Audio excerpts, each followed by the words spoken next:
Dear friends, 2-3 వారాలు video తీయలేకపోయాను. అందుకు మీరందరూ నన్ను క్షమించండి. కొంచెం వర్క్ లోడ్ బ్యాలెన్స్ కాక ఇబ్బందికరంగా ఉండే, అందుకనే చేయలేకపోయాము. అయితే ఇప్పుడు విషయానికి వస్తే, ఇది సన్నీ మోడల్ కారు 2010. ఈ కారులో నార్మల్ గా మనకి సిటీ డ్రైవింగ్ లో రెండు సమస్యలు ఉంటాయి.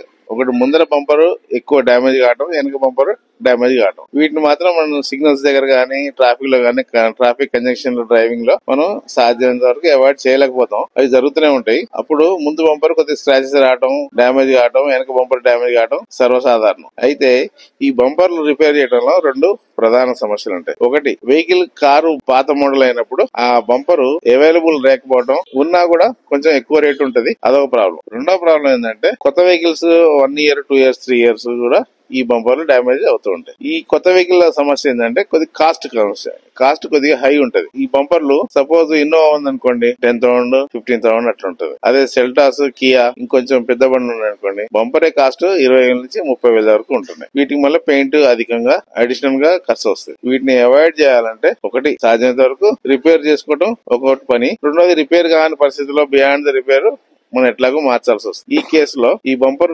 అవైలబుల్ లేదు. కస్టమర్ ఏమన్నాడంటే, దీన్ని రీవర్క్ చేయమని చెప్పాడు. మేము రీవర్క్ చేస్తున్నాం. ఇది మీరు చూడొచ్చు. ఈ బంపర్ ఒక 2-3 ప్లేస్ లో left side, right side holes screws చేశారు, ఫిట్టింగ్ చేశారు. మధ్యలో కూడా టియర్ ఆఫ్ అయింది, అంటే కట్ అయిపోయింది. దాన్ని రీఎన్ఫోర్స్మెంట్ చేసి కొంచెం స్ట్రెంత్ పెట్టి మళ్ళీ దీన్ని పెయింట్ ప్రాసెస్ స్టార్ట్ చేసేసి లప్పము, paste, first coat, second coat, clear అన్ని పెయింట్ చేస్తున్నాం. మీరు చూడొచ్చు, పెయింట్ చేయకముందు బంపర్ ఎలా ఉంది, పెయింట్ చేసినాక బంపర్ ఎలా ఉంది. ఏ విధంగా కొత్త బంపర్ కి ఏ విధంగా తీసిపోదు, అలా ఫినిషింగ్ వస్తుంది. మా వర్క్ షాప్ లో ఈ బంపర్ రిపేర్స్, పాత బండ్లు గానీ కొత్త బండ్లు గానీ ఈ విధంగా రీవర్క్ చేసేసి మేము పెయింట్ వేస్తున్నాం. పోలిక లేకుండా అసలు బంపర్ రిపేర్ చేశారా లేదా అన్నట్టుగా అంత ఫినిషింగ్ వస్తుంది. ఇది గుర్తించండి. Thank you.